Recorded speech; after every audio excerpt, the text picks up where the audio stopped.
It's Wednesday. Let's chat. I'm Kanan Chandran, publisher of stormasia.com, and this is the WED WEB CHAT, a series of discussions on topics wide and vast-ranging to some extent, but generally topics that would be of interest to the audience and people out there who want answers to things that are going on. This is a session where we have questions and answers, so please feel free to ask your questions. Because of the short duration, we'll only take typed questions, which you can do in the chat in the Q&A section, and we'll try and address them as we go along. Today's discussion is on a country branding, and especially in this era, in this digital era, and also this COVID area.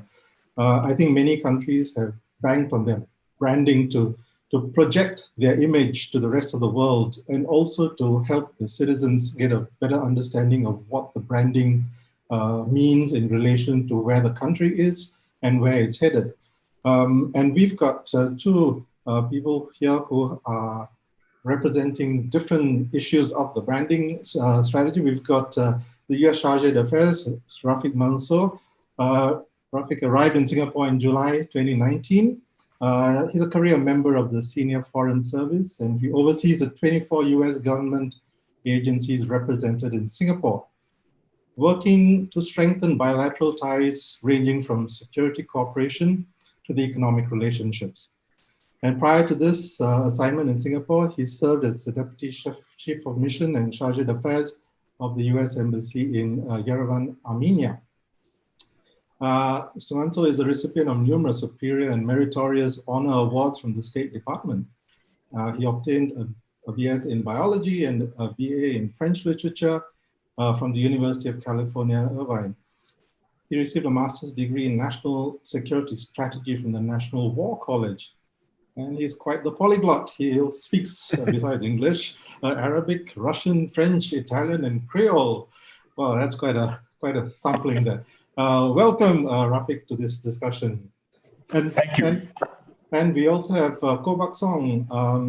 Buck Song has been very closely involved in Singapore's nation branding for 3 decades in various capacities. Most recently, he was a member of the Singapore Tourism Board's Marketing Advisory Panel for the Passion Made Possible brand concept, and that was launched in 2017. He has advised the Singapore government on various topics, including nation branding, quality of life, economic strategy, and leadership culture, amongst many other things. Mr. Koh has also advised foreign governments on country branding, brand building, soft power, and bilateral relations, and has spoken on Singapore's global image at international conferences. His book, the 3rd edition of Brand Singapore, is his 36th book. Quite the author he is. The first edition of this book was translated into Chinese and published in China in 2012. Welcome, Rick, welcome gentlemen to this discussion. And I'd just like to ask, in terms of brand building for a country, what are the objectives you feel each country has? Perhaps we'll start with you, Rafik. What would be the US objective with brand building for a nation, country building? Well, the US occupies a special position in the world, and so its brand will mean different things to different people. For me, when I think about the US brand, I think about the power of our example. I think about the promise of America. I think about the American dream, which I like to think that I have personally lived and personify. When I think about the brand of America here in Singapore, I think about a country that has established itself as an indispensable partner of Singapore's when it comes to security cooperation at large, whether it's military or non-military, and when it comes to economic prosperity. So the 4,500 US companies that are based here in Singapore, they employ 200,000 Singaporeans. And it's not just about employment, it's also about professional development. It's about treating employees right. The United States is the largest foreign direct investor here in Singapore, and by far. And 80% of US FDI in ASEAN is located here in Singapore. And that's for a reason. And that's part of our brand here in Singapore. Okay, cool. How about for you, Buck Song? Well, Rafik highlighted a few of the economic aspects of his impression of Singapore's brand, and that is exactly on point, because economic prosperity really is right at the top of the agenda in terms of the Singapore government's goals internationally and also at home. So everything else supports that number one item, which is to develop economic prosperity.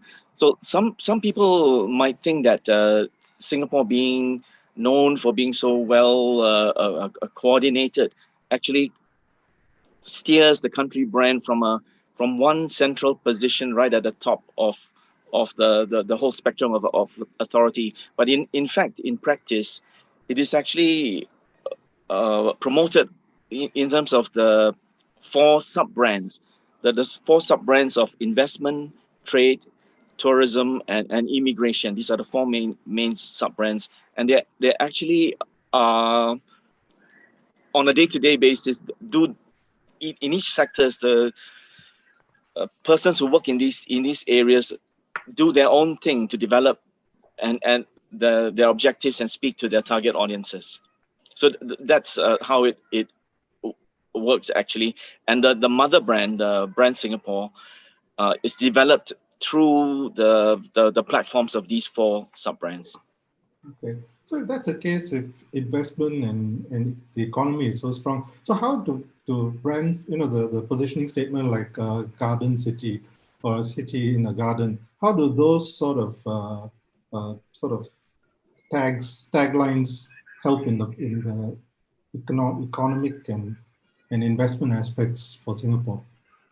Well, actually, since you mentioned gardens and greenery, the genesis, or should I say, the germination initially of this very idea, this very concept and model of differentiating Singapore from other cities through its gardens and greenery, was driven by very, very concrete, pragmatic, and economic considerations. The aim was to give investors and indeed any visitors the subconscious sense that an investor, for instance, who wants to set up a factory, and his factory would be taken care of as carefully and as well as the lawns are mown or the hedges are trimmed.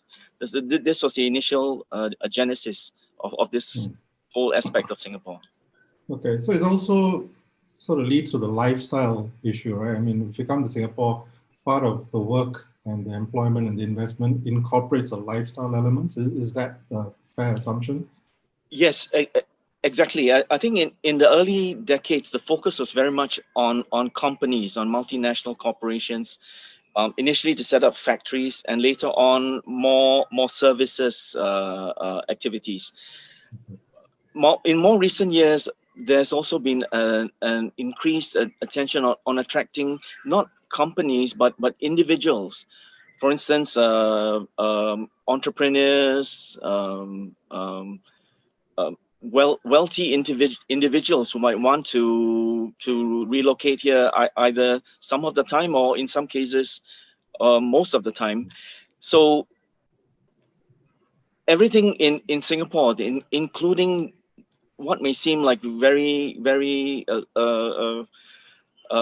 luxurious items like nightlife and even art galleries, are developed to support this economic objectives. So if you like, these are multiplier benefits, but everyone else enjoys the outcomes, and it all adds up to an enhanced quality of life, which also benefits everybody. So Rafik, just before you came to Singapore, what were your impressions of Singapore? Did all of what Buck Song just said sort of come to mind, or were you aware of it? Was Singapore's sort of presence in that area something that you were mindful of? Well, to sum it up in a couple of words, I would say that my impression was it's the Switzerland of Asia. And so it is no coincidence, I believe, that you are going to be hosting the World Economic Forum in May of 2021. I think that's a recognition of the great work that the government of Singapore, that the people of Singapore also have done in terms of dealing with this pandemic, and the great pains and efforts that you, your people, your government have tried to do in order to strike the right balance between reopening the economy and public health. It's not easy. That's the impression that I had of Singapore, and now I'm getting to live it firsthand. And what are the impressions firsthand, COVID aside, I guess? The success that Singapore has had in 55 years is clearly the envy of the world.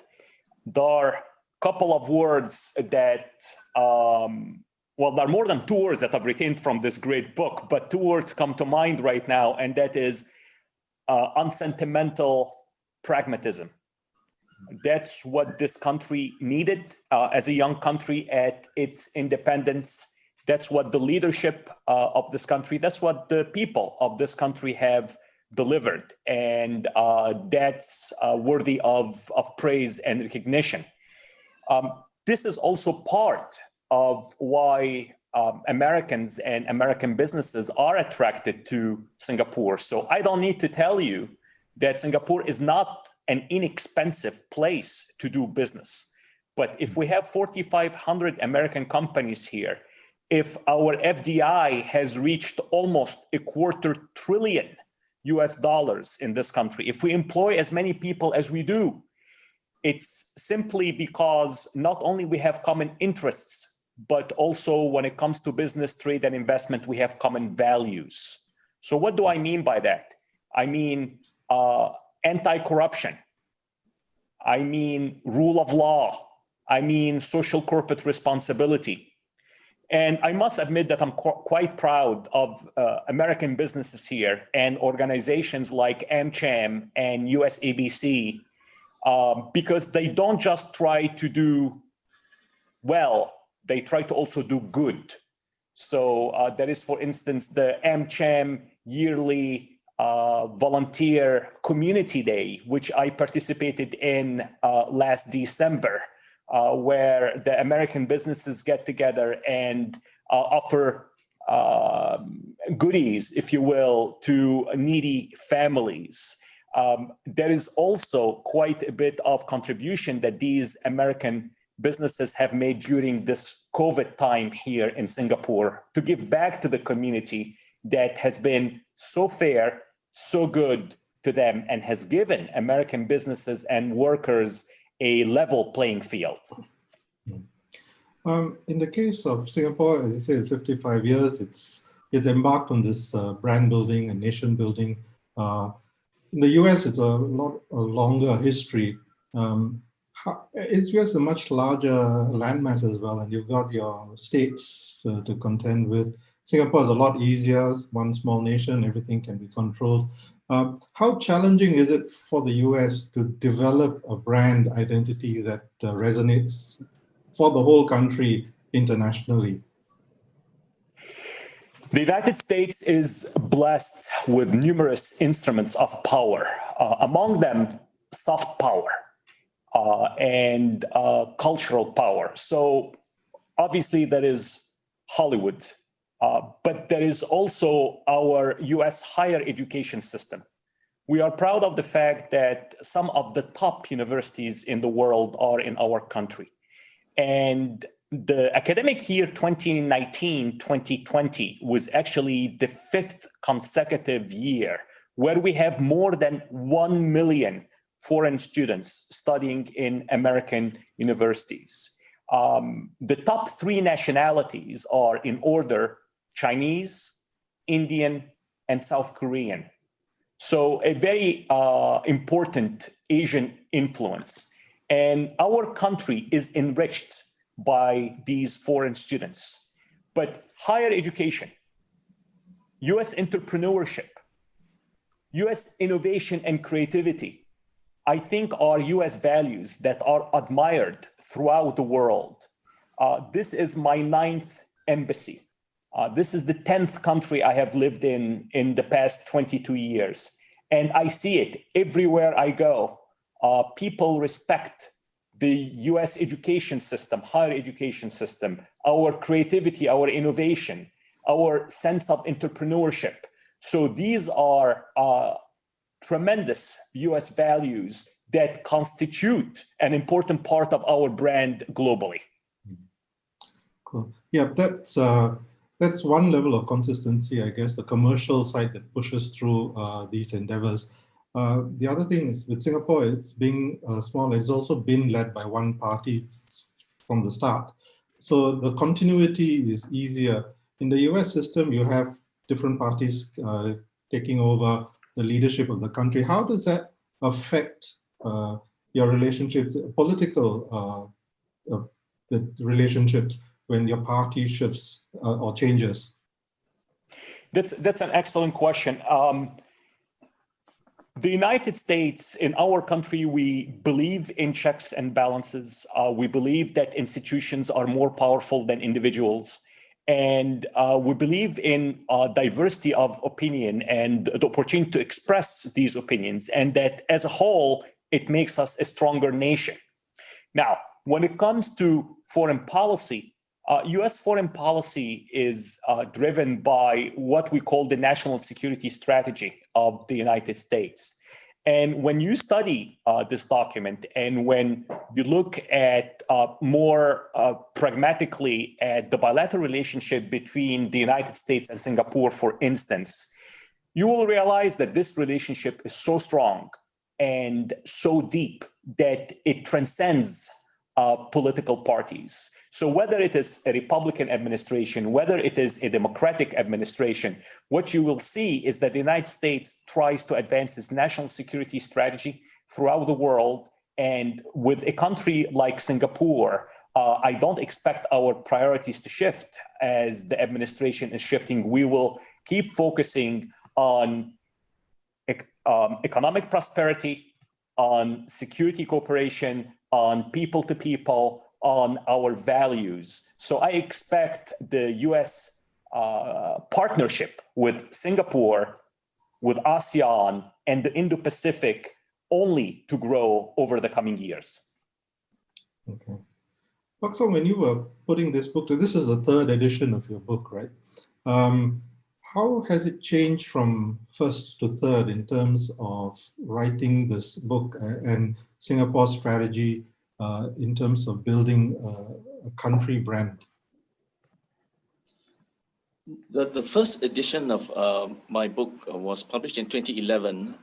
At that time, the focus was very much on building Singapore as a global city. That is still the long-term aim, and that, but of course, the global landscape has changed a lot in the 10 years since then. The second edition of my book was published in 2017, and at that time it was just at the beginning of Brexit in the UK, and the Trump administration in the USA, and I think globally there were concerns about a rise in forces like deglobalization or the diminishing of the spread of globalization. So that was the focus, and also it took into account the passing of Mr. Lee Kuan Yew, the first Prime Minister, and I think that marked a shift also in the way that Singapore organized itself internally as a society, and some aspects of its political system, and also its outlook to the world. In this third edition, the on the one hand, what I try to do is to take into account the initial impact of the COVID-19 pandemic, and also at the same time, at home there were several major developments in the last 4 to 5 years. There was we had a reserved presidency, a new president. We had a new country brand concept, Passion Made Possible, which my opinion is the best we've had so far. There was the Hollywood movie, an example of American soft power, Crazy Rich Asians, which I think had an impact for Singapore internationally and also at home in terms of surfacing discussions that had to do more with identity and belonging. And we also had the Singapore Bicentennial in 2019, marking 200 years since the first arrival of British colonialism, and that whole relationship with our colonial past and the way that Singapore is oriented to a similar openness to international investment, trade, and also immigration was reassessed and reconfigured to a very real sense. And there was also the general election of 2020, which in more ways than one shows Singapore to be a maturing democracy, which I think people outside of Singapore should take a closer look at, because there are still some outmoded conceptions of Singapore's political system which no longer apply. So it's been quite an interesting series of events and developments over the last decade, but the fundamentals have remained essentially the same. How much feedback do you get from the ground when it comes to branding for Singapore? Because you were involved in the passion tagline, right? In the development of that. How much feedback do you get? Because some of the things that have been put across may not resonate with everybody on the ground. So do you take feedback, or is this something that is developed and decided at the top level and then pushed through? I think for the Passion Made Possible brand concept and also its approach, and initially, of course, there was some discussion about it, especially online, as I think mostly Singaporeans were coming to terms with it. But I think that lasted only a very short time, just a matter of months. And it's been 3 years since this concept has been in play. And I would say that it's been well accepted now by Singaporeans by and large. But from the beginning, foreigners have always responded to it very, very well. The key differentiator of this brand concept is that it showcases real people with their real life stories and examples, as opposed to the old method of employing actors to reenact imagined scenarios. So by having citizen ambassadors, it is much more authentic and much more engaging, and connection is at a very deep and real level. And when the brand is being introduced or promoted in a market overseas, very excellent way of doing it is also to engage a brand ambassador from that country. For example, if Brand Singapore had some promotion activity in the USA, that STB and other agencies would try to find an American citizen brand ambassadors as well, to partner with those from Singapore with a joint promotional effort. So that way it remains very genuine and much more engaging. So it's a bit like what Shah Rukh Khan was doing for Dubai. Is it a series of ads where he was promoting Dubai? Something along those lines? a well-known foreign person promoting another country's sort of main highlights and features. Yes, but as far as possible, together with a citizen brand ambassador from Singapore. So it's a joint effort. We've entered the digital age, right, for a few decades now. How has that affected the country branding positions and statements? Because everything flies around a lot quicker. The process to start and to grow a brand has now been, sped up quite significantly. In the case of the US, has the shift to digital, has that made it easier or more difficult to get the branding across and to get the positions across? Well, as Rick noted in his book, the branding of a country is different from the branding of a corporation. It's more multifaceted and it's more complicated for it to improve or not overnight. So obviously the digital age has meant that we do things differently and that the news cycle is much faster. But we still believe in the cultural component. And for instance, visiting the United States for yourself or studying in the United States, or whatever the reason might be that you go to the US, even medical tourism.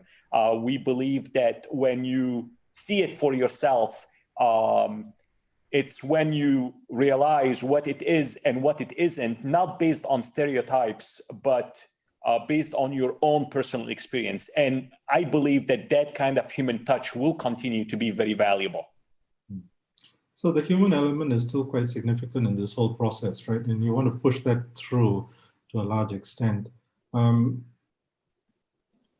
Song, you mentioned something about when First Prime Minister Lee Kuan Yew passed away, right? That was also part of the consideration for the brand development as well. How things have changed. Does the leader play a significant part in a brand's perception in other markets or even locally? What is the role of the leader in this process?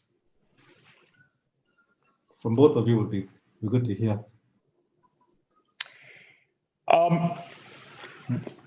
I don't think it's possible to really compare the United States and Singapore when it comes to this element. And I'm not just talking about the different size of the two countries, but I am also talking, we do not have a Lee Kuan Yew in today's America.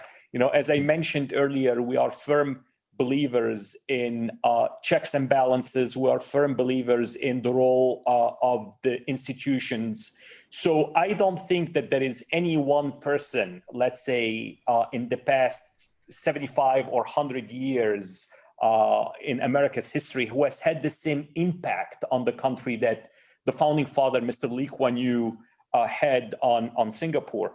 So when we talk about leadership in the United States, I think a lot of it has to do with values and not just the power, not just the example of our power, but the power of our example, and the promise of America, and the continuous belief in the American dream and in the endless possibilities. So for us, that's a big part of our brand. This is a big part of what makes the United States appealing, whether it is for a student, for an investor, for an entrepreneur. And it's important for us and for our place in the world that this example and this promise would continue, and it will. Okay. Buck Song is very different here, right? I mean, the leader has a significant role to play in the presence of the brand in other markets. Or do you agree with that or not? I think the basic point to remember is that a country brand has many dimensions. It's very multifaceted, and in fact, almost anything about a country could have direct relevance to it. So the political leader, of course, is part of it's a very important piece of that mental map of others of any country. So like for instance, since last week, the first part of the memoirs of President Barack Obama, A Promised Land, is the #1 non-fiction book in Singapore's bookshops. No surprise there at all. And I'm sure when President Donald Trump publishes his memoirs, it will also be #1. So of course, the political leader of a major power like the USA, and especially one that has such a attractive soft power and cultural force, would have, I mean, the impact of whoever's in charge would be more than for some other countries. So certainly it is an important part of the whole map of that country's influence, but there are many other dimensions. Okay. At this point, I'd just like to remind the audience that you may ask questions. You can type the questions in and we will address them. There is one here. What is the first thing or impression that comes to Americans when they hear the word Singapore or the name Singapore? Rafik, would you like to have? Sure.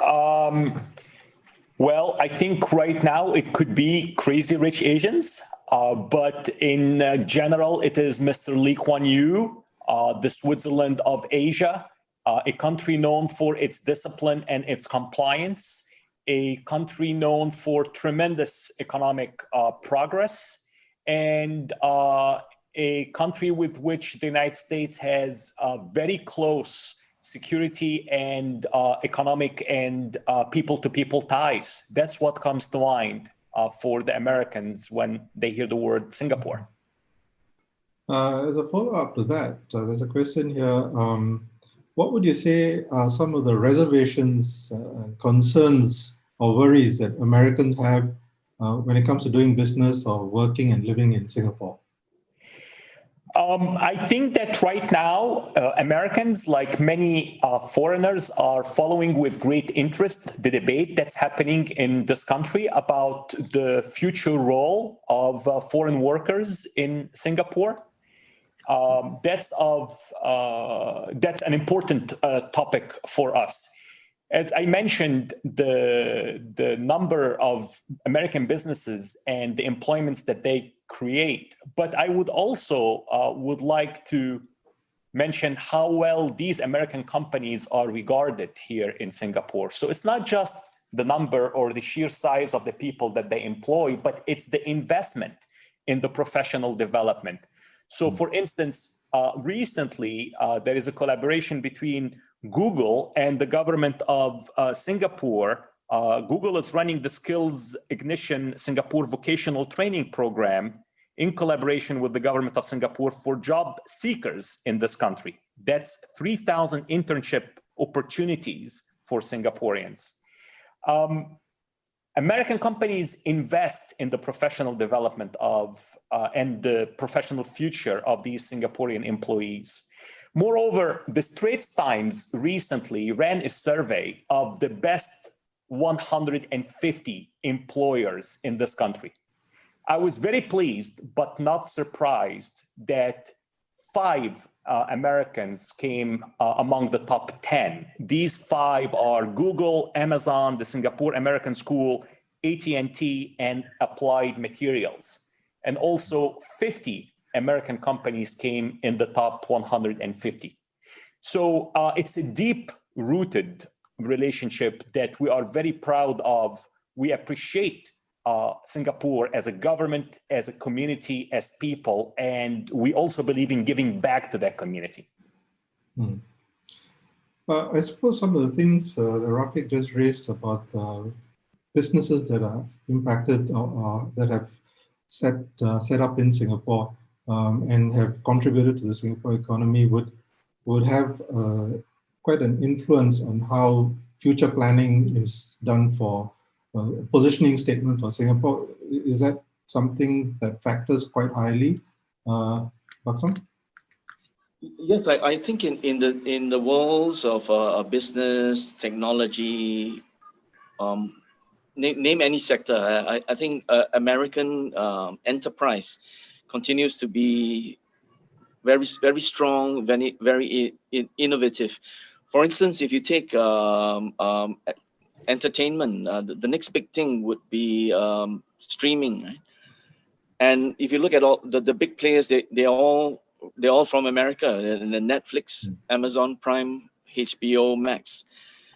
So I think that you will find that the same in all the other sectors as well. American enterprise continues to be very resourceful. Um, as Rafik mentioned, investing in training, creating jobs, contributing to the development of skills and new businesses, and also creating opportunities for entrepreneurs from everywhere. So suddenly it's a very important part of of Singapore's economy and of its economic future. Okay. The one thing that seems to be top of mind in this year is COVID, right? And how it has affected a lot of activities. How do you think COVID will play out well, or will influence a country's position and branding? In the case of Singapore, they had some initial issues, but it seems to be a lot better under control now. And the fact that the World Economic Forum is going to be held here in May is a strong indicator of the confidence that other countries have in Singapore.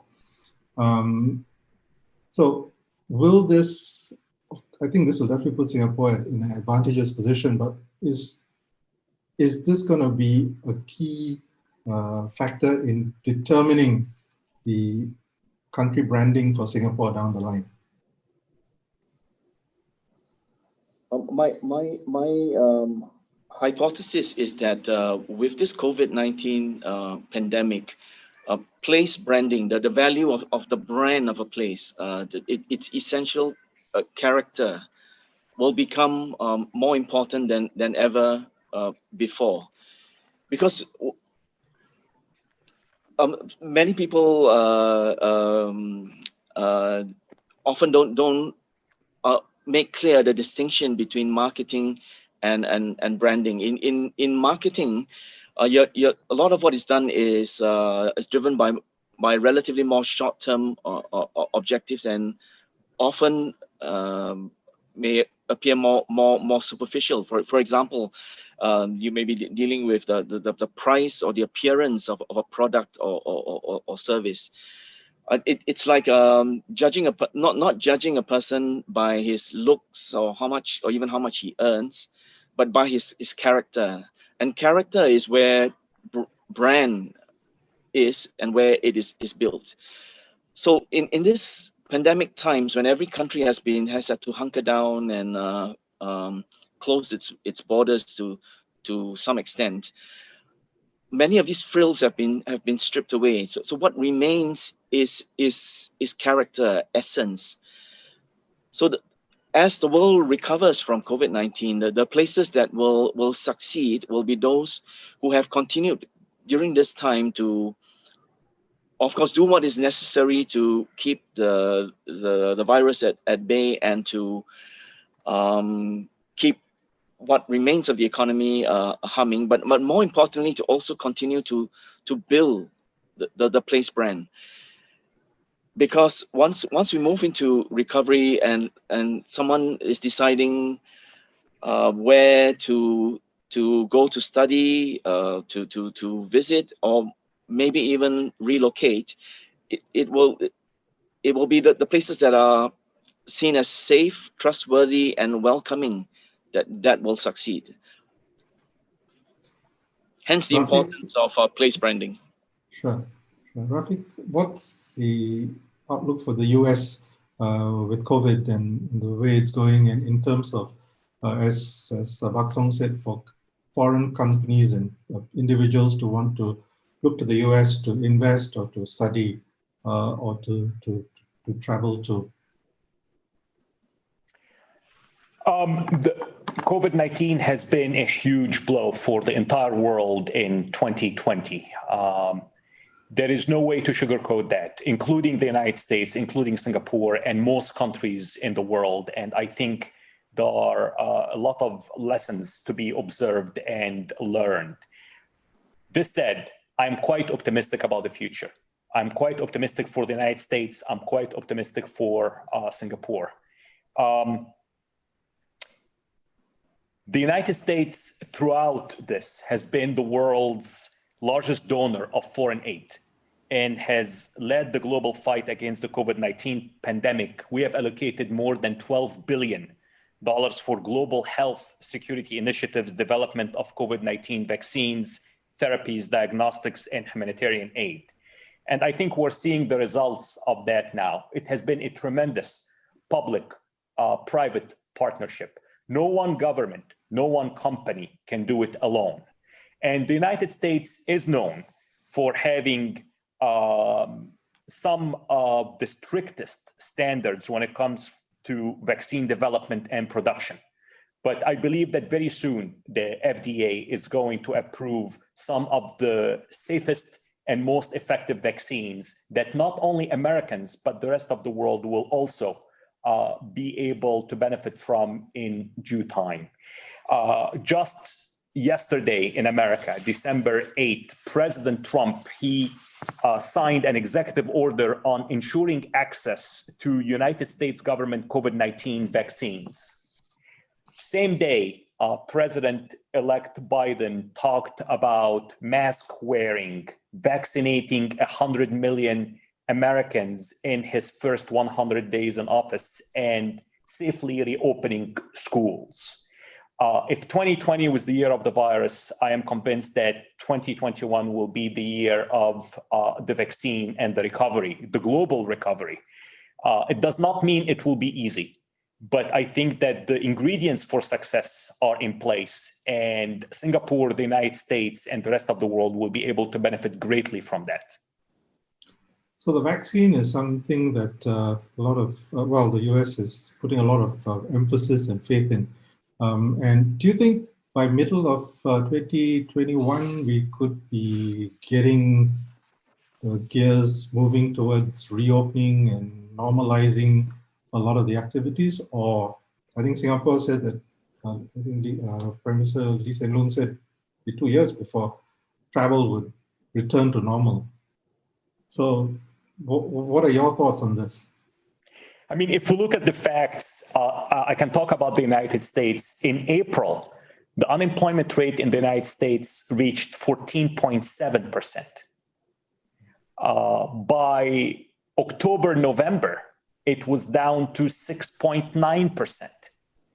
That's remarkable. Now, obviously, we still have too many people who are unemployed and suffering from the impact of this pandemic. And this is something, again, that as government, as a private sector, we are all working together, the whole of America approach to address this pandemic. And, no one country can live in isolation. And so it is in the benefit of the world that the entire population, the entire globe would have access to a reliable and effective vaccine. Exactly when that will happen, I think it's a bit difficult to predict precisely right now, but we are heading in the right direction, and I'm very optimistic. Okay. Buck Song, what are your thoughts on that? Well, I'm a bit curious about some of these forecasts. Like, for instance, it will take 2 or X number of years before we go back to where we were. Because if you remember where we were at the end of 2019, if you take tourism as an example, Singapore was receiving 20 million tourists. That was a all-time high. So when we say go back to where we were, are we talking about that level, or? And of course, the recovery will be a graduated process. If you ask anyone if you could see a quarter or half of that 20 million, people would be celebrating and popping the champagne. So you'll take anything, right? I think we will be moving. I share Rafik's optimism. Certainly, I think the world, some things seem to be falling into place. I mean, the vaccines, the beginnings of travel, and I think by now all the backstage work has already been taken care of. What I mean is the supply chain, all the cargo ships which we don't see on a all the time on a daily basis. All those have been reconfigured, rebooted for this new world that we live in. So we should be on a good path. But of course, there will be ups and downs along the way. Okay, so we are at the 1:30 mark. So I just wanted to ask one last question, following up from Fiona's question. How would we sell our countries better, the image of our countries better to the rest of the world after COVID and after everything that has taken place and brought us into 2020 and on into 2021? How can we do it better or differently if we have to? Rafik, would you like to give that a go first? I would say that the American values that have made my country special, that have allowed kids such as myself to arrive to the United States at the age of 15, become a US citizen at 21, an American diplomat at 24, and today the senior most diplomat of the United States here in beautiful Singapore. These same values, this American dream is still alive and well. America is open for business. America is the land of inclusion and diversity. And we welcome all of our Singaporean friends in the United States with open arms. Okay. Buck Song? For me, in terms of place branding, I already see a clear qualitative shift in the approach taken. And you can see this already in some of the videos and other promotional materials that have been disseminated by countries including Singapore, New Zealand, UAE, and others. And that shift is that obviously in this current world that we are in, there's no place for any razzmatazz or overhype. Instead, people are looking to what is real, what is authentic, what is genuine. And I think this shift is a very positive one. It's one that is in line with the whole world moving towards a reassessment of what is important in their lives, the meaning of life, if you like. So everyone, from a tourist to a technology entrepreneur, will be much more value conscious, and people are looking all the more for value for money. And what is value but a focus on character, and how is character built except through brand building? Okay. Rafik Mansour, Chargé d'Affaires, US Chargé d'Affaires, Chargé d'Affaires. Yeah, thank you so much for your insights and your comments.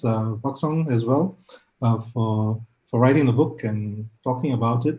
I think whatever happens, we will still have to move along together as a nation. And as you said, we can't operate in isolation. We have to rely on each other and build the bonds and strengthen the networks and take it further.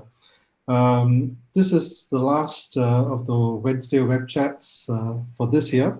We take a break. We come back in 2021 on January the 16th, where the chats will be on the first and third Wednesdays of each month.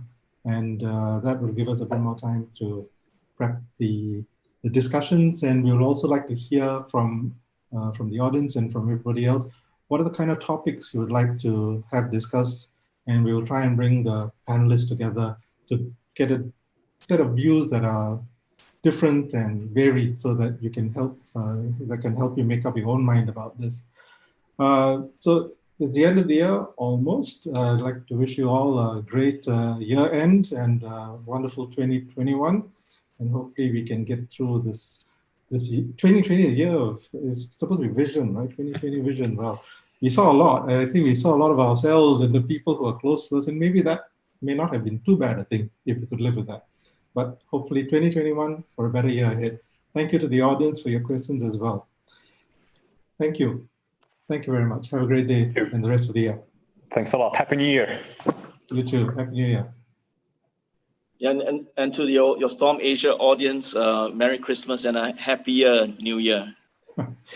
Thank you. We got to make what we can of whatever we have, right? So let's make the most of it. Thank you. Bye-bye.